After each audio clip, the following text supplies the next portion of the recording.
네, 저희들 같이 보실 하나님 말씀 마태복음 9장 18절부터 26절에 있는 말씀인데 제가 설교 성경 제목은 성경 구절들은 우리 큐티한 그 과정을 지나면서 그 중에서 하나를 택해서 같이 살펴봅니다. 그래서 이번엔 마태복음 9장 18절 26절 말씀.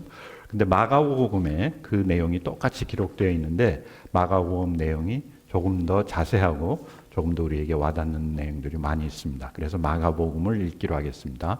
마가복음 9장이 아니고 마가복음 5장입니다. 마가복음 5장 21절부터 43절 말씀입니다. 우리 같이 읽겠습니다. 예수께서 배를 타시고 다시 맞은편으로 건너가시니 큰 무리가 그에게로 모이거늘 이에 바닷가에 계시더니 회당장 중에 하나인 야이로라 하는 이가 와서 예수를 보고 발 아래 엎드려 간곡히 구하여 이르되 내 어린 딸이 죽게 되었사오니 오셔서 그 위에 손을 얹으사 그로 구원을 받아 살게 하소서 하거늘 이에 그와 함께 가실새 큰 무리가 따라가며 애워싸 밀더라. 여러분 성경을 볼 때 항상 그 환경을 그 상황을 우리 머릿속에 상상을 해야 됩니다. 오늘 말씀 보시면은 예수께서 배를 타시고 다시 맞은편으로 가셨다. 그 배를 탄 그 호수 이름이 뭡니까? 이 갈릴리 호수. 예수님의 그 삶의 터전입니다. 그리고 거기서 많은 사역을 하셨는데 중요한 건 뭐냐면은 예수님께서 한 사람을 구하기 위해서 이렇게 배를 타고 바다는 아니지만 그때 당시 위험을 무릅쓰고 우리가 살펴보지는 않았지만은 그 전 내용을 보면은 예수님이 누구를 고치러 가시다가 병 고치러 가시다가 폭풍을 만나요. 폭풍을 만나서 죽을 고비까지 넘기시면서 한 사람을 향해서 나가셨다. 그것이 마가복음 5장에도 나오고 마태복음 9장에도 나오는 이야기입니다. 그런 상황 속에서 다시 예수님이 배를 타시고 맞은편으로 건너가시니 예수님이 가시는 목적이 분명히 있다는 겁니다. 우리는 모르지만 아마 제자들은 왜 또 배 타고 또 딴 데로 가시나. 바로 전에 어떤 얘기가 있었냐면은 그 귀신 들린 그 사람을 거라사인이라고 얘기를 하죠. 그 귀신들을 다 내쫓고 그리고 그 사람들을 앞에서 많은 기적을 행하시고 이제 사람들이 와 예수님 놀라고 또 예수님을 대접하려고 하고 예수님을 만나려고 할 그때에 예수님께서 야 배를 타고 우리 저쪽으로 가자. 딴 데로 가시자고 하시는 겁니다. 아마 제자들은 그 뜻을 몰랐겠죠. 그런데 예수님은 벌써 미리 아시고 누가 도움이 필요한지를 아시고 배를 타고 다시 맞은편으로 건너가셨다. 근데 마침 우리가 볼 때는 우연인 것 같지만은 회당장 중에 하나인 야이로라 하는 이가 와서 예수를 보고 발 아래 엎드려 간곡히 구했다. 회당장 아주 지위가 높은 사람입니다. 영적 그리고 사회적으로 굉장히 지위가 높고 사람들로 하여금 그 존경을 받던 사람입니다. 그 야이로라는 사람이 예수님 앞에 발 아래 엎드려 간곡히 구하여 이르되 내 어린 딸이 죽게 되었다 하면서 자기하고 같이 가자. 그랬더니 예수님이 그와 함께 가실새. 그리고 큰 무리가 따라가며 애워싸 밀더라. 예수님의 명성이 벌써 많은 사람들에게 알려져 있죠. 그리고 야이로라는 사람이 예수님의 이름을 듣고 명성을 듣고 예수님 앞에 와가지고 그 딸이 죽게 됐으니까 가서 좀 기도해 주십시오. 우리도 그런 상황이나 그런 요청을 할 수 있지 않습니까? 맞아요. 그런데 예수님은 마다하지 아니하시고 그를 따라 가셨다. 그리고 많은 무리가 막 따라갑니다. 구경거리가 생기지 않았습니까? 다른 야이로는 딸이 죽느냐 사느냐 하는 그런 절박한 상황인데 많은 사람들은 이거 무슨 구경거리 예수라는 사람이 병을 고친다는데 병 고치는 거 한번 보자라는 그런 기대감 속에서 따라가는 겁니다. 그런 상황 속에 우리 25절 읽겠습니다. 12해를 혈루증으로 알아온 한 여자가 있어 많은 의사에게 많은 괴로움을 받았고 가진 것도 다 허비하였으되 아무 효험이 없고 도리어 더 중하였던 차에 예수의 소문을 듣고 무리 가운데 끼어 뒤로 와서 그의 옷에 손을 대니 이는 내가 그의 옷에만 손을 대어도 구원을 받으리라 생각함일러라. 이에 그의 혈루 구원이 마름에 병이 나온 줄을 몸에 깨달으니라. 그래서 많은 사람들이 예수님을 따라가고 예수님을 에워싸고 서로 예수님하고 그 옆에 따라가려고 막 그런 상황 속에서 어떤 한 여인이 그 여인의 특징이 뭡니까? 혈루증으로 알아. 우리가 지난번에 문둥병을 나병이라고 해요. 나병 환자에 대해서 살펴보았는데 나병은 이제 죄로 인한 것이다 하면서 이제 성경적으로 그 상징입니다. 나병의 상징이 죄다. 그런데 똑같이 죄로 인한 병에 또 하나가 있었는데 뭐냐면은 그 여성의 혈루증입니다. 여성이 하혈을 하는 그런 뭐 그런 건지 하여튼 어떤 건지는 모르겠는데 부정한 거다. 그래서 그 나병 환자나 혈루증 환자는 밖에 나갈 때 그리고 사람들이 오면은 더럽다 더럽다 unclean unclean 자기가 그것을 외쳐야만 했었어요. 그런데 이 여자는 외치지 않고 몰래 예수님 옷에만 손을 대어도 구원을 받으리라. 여기서의 구원은 영적인 구원이 아니고 병이 나으리라 그 생각입니다. 그래서 예수님 옆에 가가지고 몰래 이렇게 옷에 손을 딱 댔더니 그 혈루 근원이 마름에 병이 나온 줄을 몸에 알게 되었다. 그러니까 어떻게 보면은 율법을 어긴 겁니다. 그 세상 사람들이 싫어하는 그리고 세상 사람들이 금지하는 것을 어기면서까지 왜 그렇게까지 나갔는가? 많은 의사에게 괴로움을 받았고 12년 동안 병 고치려고 의사를 찾아다녔지만은 효험이 없었다는 것이죠. 요즘은 의술이 많이 발달돼 가지고 저런 상황은 없겠지만은 옛날만 해도 옛날이 아니라 제가 어렸을 때만 해도 의사들이 의술이 그렇게 발달하지 못했습니다. 그래서 의사에게 가서 병이 나면 좋은데 의사에게 가서 오히려 병이 더 도지는 그런 경우가 많이 있었다는 얘기죠. 그리고 가진 것도 다 허비했다. 돈을 내야 되니까 아무 효험이 없고 더 중하여졌다. 이것이 꼭 뭐 의사가 잘못해서가 아니라 그 병 자체가 그렇게 어려운 병이요, 힘든 병이요, 고질병이었다는 것이죠. 그런데 예수님의 소문을 듣고 여러분 듣는 것이 굉장히 중요합니다. 믿음은 무엇에서 납니까? 믿음은 들음에서 나고 들음은 예수 그리스도에 관한 말씀이라. 여기서부터 믿음이 시작이 되는 겁니다. 본인이 믿음이 있는지 없는지 몰라요. 그렇지만 예수님의 소문을 듣고 무리 가운데 끼어 그의 옷에 손을 대니 그의 옷에만 손을 대어도 내가 병이 나으리라 하는 그 믿음이 조금 일어난 것이죠. 그래서 손을 댔더니 혈루근원이 마르고 병이 나온 줄을 몸에 깨달았다. 그리고 30절 예수께서 그 능력이 자기에게서 나간 줄을 곧 스스로 아시고 무리 가운데서 돌이켜 말씀하시되 누가 내 옷에 손을 대었느냐 하시니 제자들이 여짜오되 무리가 에워싸 미는 것을 보시면 누가 내게 손을 대었느냐 물으시나이까 하되 예수께서 이 일을 행한 여자를 보려고 둘러보시니 여자가 자기에게 이루어진 일을 알고 두려워하며 떨며 와서 그 앞에 엎드려 모든 사실을 여쭈었다. 예수님은 벌써 아시는 겁니다. 능력이 나갔다. 어떤 역사가 일어났다는 것. 예수님이 하신 것이니까 예수님이 아시죠. 그런데 마가는 이것을 예수님이 능력이 나간 것을 본인이 아셨다라고 표현을 한 겁니다. 그랬더니 누가 내 옷을 대었느냐? 갑자기 예수님이 그렇게 물으니까 제자들은 지금 어떤 기대 속에 있습니까? 빨리 회당장 야이로의 집에 가가지고 이 딸을 고치고 그 다음에 사람들로 하여금 예수 그리스도가 어떤 사람인 것을 알게 할 뿐만 아니라 자기들의 위치, 예수님의 바로 수제자들 아닙니까? 그거 좀 자랑하려고 그러는데 예수님이 갑자기 멈추면서 누가 내 옷에 손을 댔느냐? 옷이 제 옷처럼 이렇게 깨끗하고 좋은 옷이면은 누가 손대면은 더러워질까봐 그런 것도 아니고 허름한 옷 입었는데 그리고 사람들이 막 에워싸는데 왜 멈춰가지고 왜 가던 길을 멈추고 누가 옷에 손을 댔느냐를 묻느냐. 제자들이 볼 때는 굉장한 시간 낭비죠. 그리고 그거 알 필요가 뭐가 있느냐.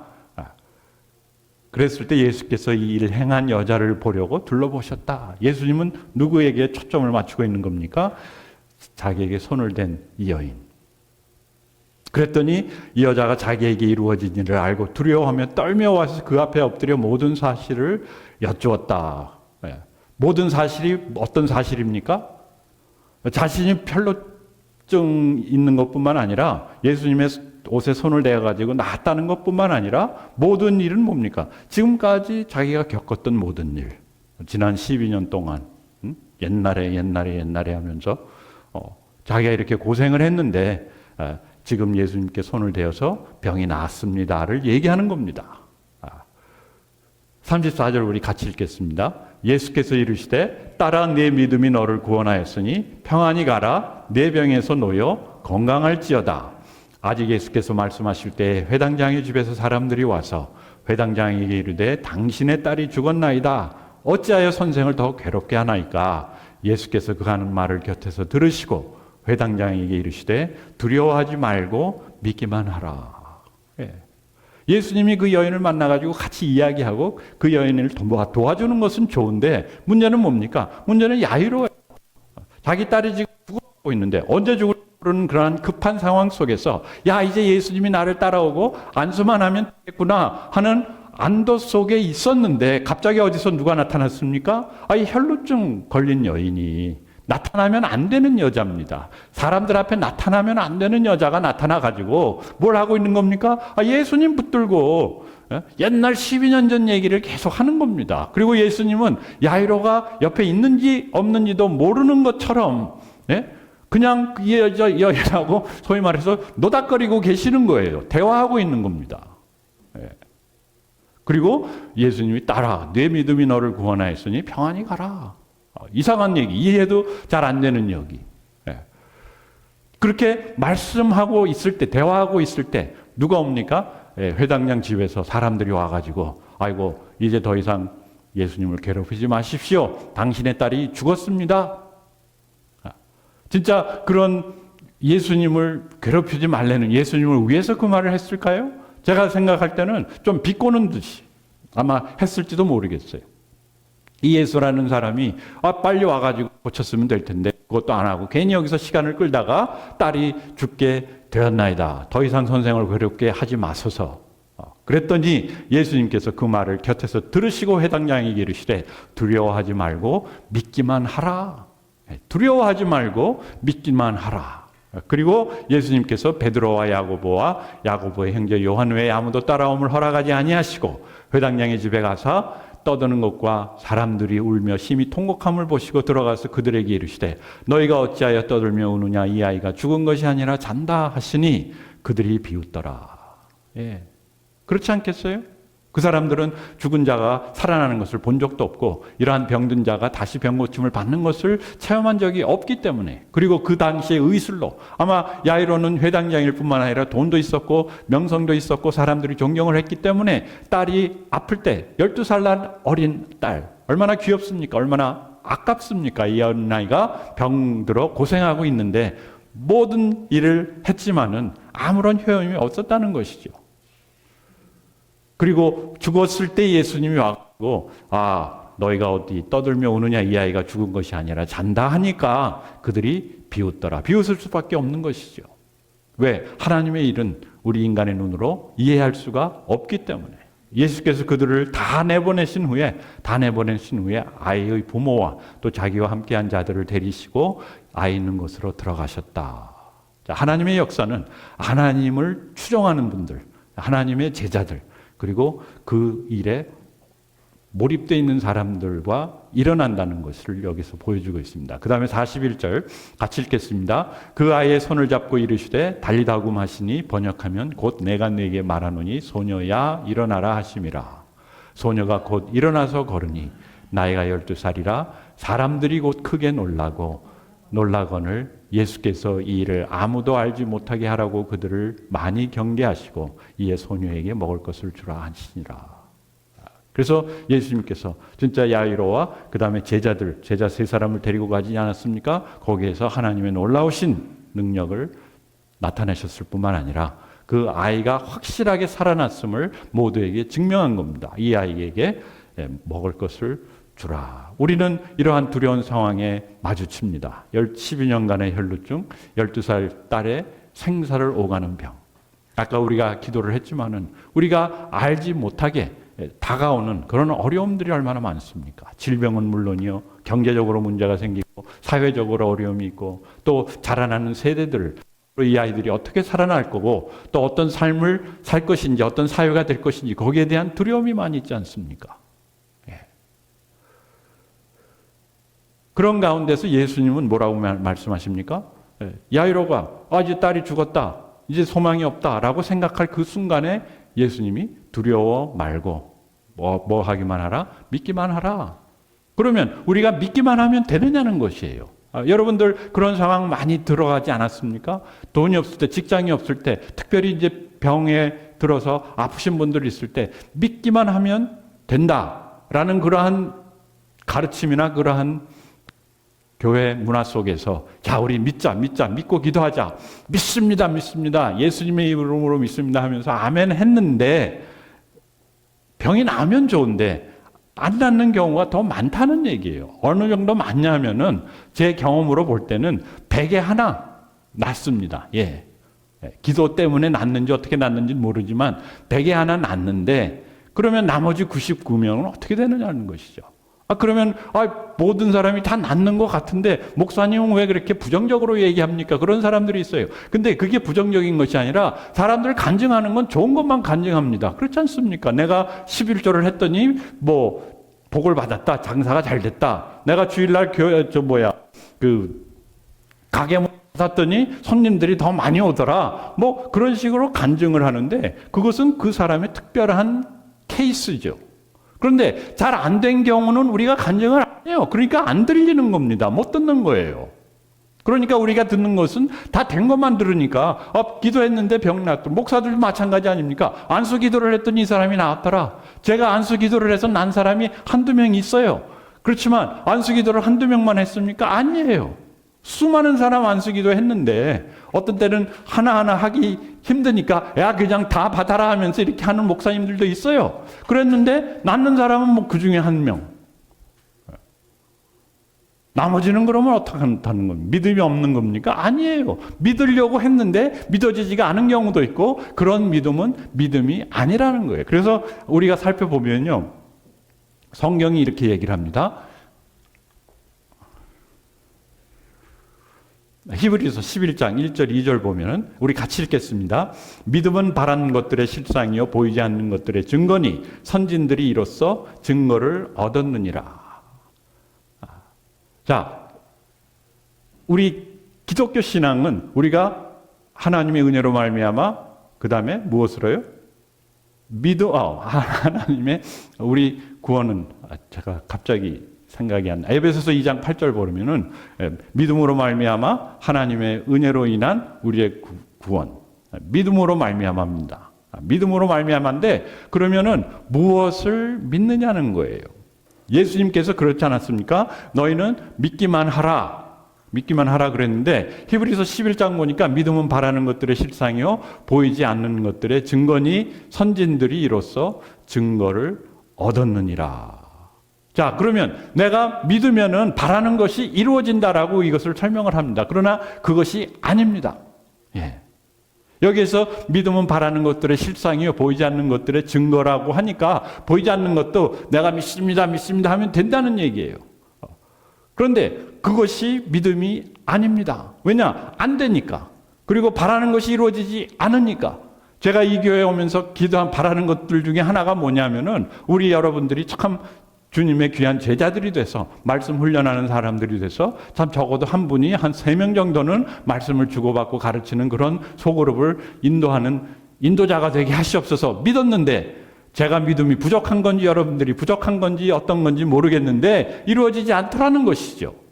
그런데 예수님은 뭐라고 하냐면은 두려워하지 말고 믿기만 하라. 자, 그러면 히브리서 11장 내용은 이건데 이것은 인간이 무언가를 간절히 원해서 실체화시킨다는 뜻이 아니라 이미 그리스도 안에서 약속된 미래를 믿음을 통해 보게 된다는 것입니다. 이것은 제 얘기가 아니고 신학자가 이렇게 모아놓은 내용인데 뭐냐면은 믿음은 우리로 하여금 무엇을 바라야 하는지를 알게 한다는 거예요.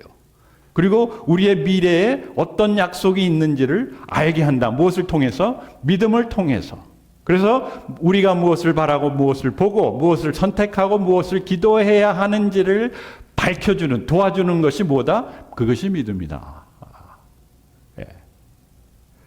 여러분, 우리가 믿음 너무 많은 얘기를 듣고 많은 분들이 성경을 오해해서 이렇게 가르친 적도 있고 저도 이제 그런 식으로 가르치고 그런 식으로 프랙티스를 했습니다.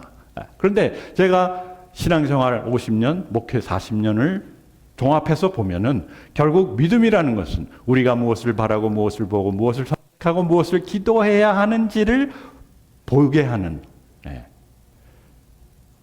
그 툴이다라는 얘기죠. 그 믿음이 우리로 하여금 진짜 무엇이 중요하고 무엇을 바라고 무엇을 위해 기도해야 되는지를 알게 한다. 예. 요 두 번째 것은 제가 만들어냈다기보다도 제 얘기입니다. 그래서 그 위에 두 줄을 합쳐서 마지막 세 번째 중요한 것은 결국 뭐냐? 그러므로 믿음은 들음에서 나며 들음은 그리스도의 말씀으로 말미암았느니라. 결국 예수 그리스도의 말씀으로 우리 안에 믿음이 생기고 그 믿음이 생길 때 참 봐야 되는 것을 보고 무엇이 중요한 것을 알게 되고 무엇을 위해 기도해야 되는지를 알게 된다. 예. 우리가 무엇을 바라야 되는지를 알게 된다는 것이죠. 예. 괜히 엉뚱한 것을 바랬다가 그리고 그것을 믿음으로 기도를 했다가 안 이루어지는 것이 너무나 많다는 것이죠. 제가 한번 예를 들었지만은 제가 어린아이한테 제 딸 그 친구한테 같은 나이였어요. 어렸을 때 주일학교를 하면서 하나님 안에서는 우리가 모든 것을 할 수 있느니라 모든 것이 될 수 있다. 너 뭐가 되고 싶냐? 했더니 저는 그때 당시 뭐 의사가 된다, 변호사가 된다, 아니면 대통령이 된다 이런 답이 나올 줄 알았는데 우리 딸은 김밥 장사가 되기를 원하고요. 그 수영장에서 이제 김밥 팔면 좋겠다 그런 아이디어를 가졌고 그 딸 친구는 뭐냐면 자기는 홀스가 되기를 원하는데요. 말이 되기를 원하는데 걔가 말을 짐승을 좋아해가지고 말같이 뛰고 말같이 그냥 막 뛰어 돌아다니는 그 아이였는데 자기는 말이 되고 싶대요. 와, 제가 할 말을 잃었어요. 믿으면 다 된다 그랬는데 그럼 믿지 말라고 할 수도 없지 않습니까?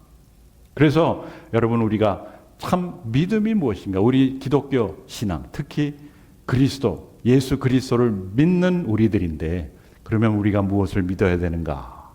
우리가 가져야 하는 믿음. 그리고 예수님이 야이로에게 두려워하지 말고 믿기만 해라. 그리고 예수님이 혈루증 여인에게 내 믿음이 너를 구원하였느니라. 예수님은 그 혈루증 여인 속에 있는 무엇을 보신 겁니까? 믿음을 보신 겁니다. 그러면 그 믿음이 어떠한 것인가? 무엇을 믿는 것인가? 첫째 우리가 가져야 하는 믿음은 예수님의 마음에 대한 믿음이에요. 예수님의 마음에 대한 믿음. 예수님이 이런 마음을 갖고 계시다. 누구를 향해서? 나를 향해서. 그래서 마가복음 바로 이 내용 전에 무슨 어떤 내용이 있냐면은 예수께서 사람들이 많이 자기를 쫓아오니까 그 사람들을 보고 그 마음이 어땠다?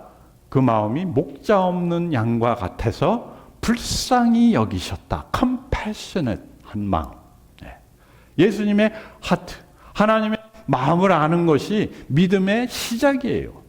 그냥 하나님이 어떤 분이고 우리가 지난주에 살펴봤지만 이 천지를 만드시고 뭐 예수 그리스도를 보내시고 다 하셨지만은 그러나 가장 중요한 것은 뭐냐면은 하나님이 예수 그리스도를 통해 보여주신 뭡니까? 하나님의 마음이에요. 하나님의 마음. 어떤 마음이에요? 우리를 사랑하는 마음. 그런데 그냥 사랑한다 그것이 아니고 참 어떠한 우리를 사랑하는가.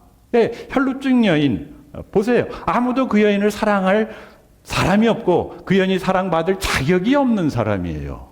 그리고 본인도 알다시피 죄인이에요. 다른 사람들 앞에 나가면 안 되는 사람이에요. 다른 사람들 앞에 병을 옮길 뿐만 아니라 자기가 어떤 삶을 살았고 자기가 어떤 죄인인지를 아는 그 여인인데 그러니까 예수님 앞에 담대히 나아가지도 못하고 그저 옷자락만 잡으면 되겠다. 그런데 그 여인에게 예수님이 확인시켜 준 게 뭐냐면은 네가 옷을 잡아서가 아니고 네가 내 앞에 나와서도 아니고 너를 병에서 구원한 것은 무엇인가? 하나님의 사랑이다라는 것이죠. 하나님의 마음이에요, 여러분. 우리를 변화시키고 우리를 고치고 우리를 새로 힘을 주고 우리를 죽음에서 생명으로 옮기는 것은 내가 뭐 고백을 했고 내가 믿는다고 했고 내가 헌금을 했고 내가 희생을 했고 내가 봉사를 해서가 아니라 무엇이에요? 하나님의 우리를 향한 긍휼한 마음. 네. compassionate heart다. 네. 이게 믿음의 시작입니다, 여러분. 뭐 교회 가야 되고 뭐 예배 드려야 되고 다 좋은데 그 중요한 게 아닙니다. 중요한 건 뭐냐면은 진짜 하나님이 나를 얼마나 사랑하시고 얼마나 돌아보시고 얼마나 나를 그 모습 그대로 내 모습 이대로 받아주시는가 그것을 아는 것이 믿음의 시작이라는 것이죠. 이 여인은 몰랐어요. 단지 그냥 예수님이라는 사람 옷자락만 잡으면 되겠더라. 왜? 자기가 듣고 자기가 본 걸 보니까 뭐 문둥병자도 낫고 뭐 중풍병자도 낫고 가난한 사람도 낫고 뭐 눈먼 자가 눈을 뜨고 그걸 보니까 아 그러면 나도 되겠네. 예. 나에게도 하나님이 그러한 긍휼을 베푸실 것 같다라는 믿음이 시작이 되는데 그 믿음의 시작이 뭐냐면은 하나님이 나를 긍휼히 여기신다. 나를 불쌍히 여기신다. 나를 내 모습 이대로 받아주신다. 그러니 우리가 무엇을 할 수 있어요? 그 은혜의 보좌 앞에 담대히 나아갈 수 있는 그게 믿음이에요. 히브리서 11장 6절 아닙니까? 예. 예수님의 마음. 그 마음을 믿어라. 믿는 것. 그 다음에 두 번째는 예수님의 타이밍입니다. 하나님의 타이밍. 야, 근데 기도를 했는데 하나님이 들어주시지를 않더라. 네. 그 기도를 들어주시지 않는 이유가 여러 가지 있을 겁니다. 그런데 우리의 기도의 목적은 뭡니까? 만약에 누가 병든 사람을 위해서 기도한다면은 그 병이 낫는 거예요. 가난한 사람을 위해서 기도한다면은 내가 돈을 버는 거예요. 직장 없는 사람을 기도한다면은 직장을 얻는 것이 기도인데 그것이 우리의 기도의 목적이고 기도의 응답인데 하나님의 응답은 그런 식으로 오지 않는다. 하나님의 초점은 뭡니까? 하나님의 초점은 우리의 구원에 있습니다. 우리의 구원.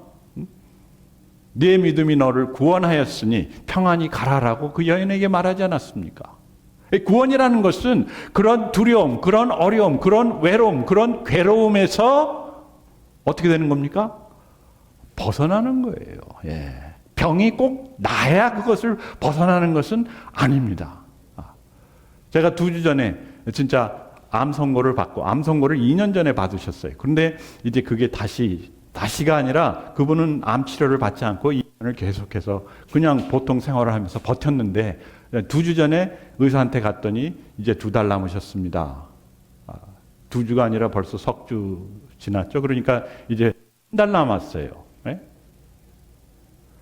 그러면 그분이 참 하나님이 병을 고쳐주십시오. 기도를 안 했겠어요? 기도를 했어요. 그리고 주변 사람들도 하고 저도 기도를 하고. 그런데 중요한 건 뭐냐면은 병이 낫는 게 구원이 아니라는 거예요. 그 병의 권세에서, 죽음의 권세에서 자유로워지는 거, 벗어나는 거. 이분이 이렇게 얘기를 해요. 나는 치료를 받지 않겠습니다. 치료받으면은 한 2달을 더 산대요. 그러니까 자녀들은 2달 더 살 수 있도록 아니면 석 달을 더 살 수 있도록 치료받아라, 약물 받아라. 근데 이분은 나는 그렇게 하지 않겠다. 왜? 나 이제 죽으면 천국 가는데 뭐하러 그렇게 축자하자. 지금까지 하나님께서 은혜를 베풀어 주셨고 지금까지 암에 걸렸었지만은 2년을 잘 지냈는데 왜 그렇게 하겠느냐. 우리는 안타깝죠. 조금 더 시간을 보냈으면 좋겠다. 그렇지만 본인은 그 죽음의 권세를 이기신 거예요. 벌써 무엇으로? 믿음으로. 네. 우리는 우리가 생각한 대로 이루어지지 않는다고 해서 포기하고 않는다고 해서 믿음이 없다고 생각하고 않는다고 해서 하나님이 나를 돌아보시지 않는다고 생각을 하는데 전혀 그렇지 않다는 것이에요. 예수님이 뭐라 그랬습니까? 야이로에게 딸이 죽었다 그러니까 사람들이 예수님이 아니다. 너는 두려워하지 말고 믿기만 하라. 무엇을 믿으라는 겁니까?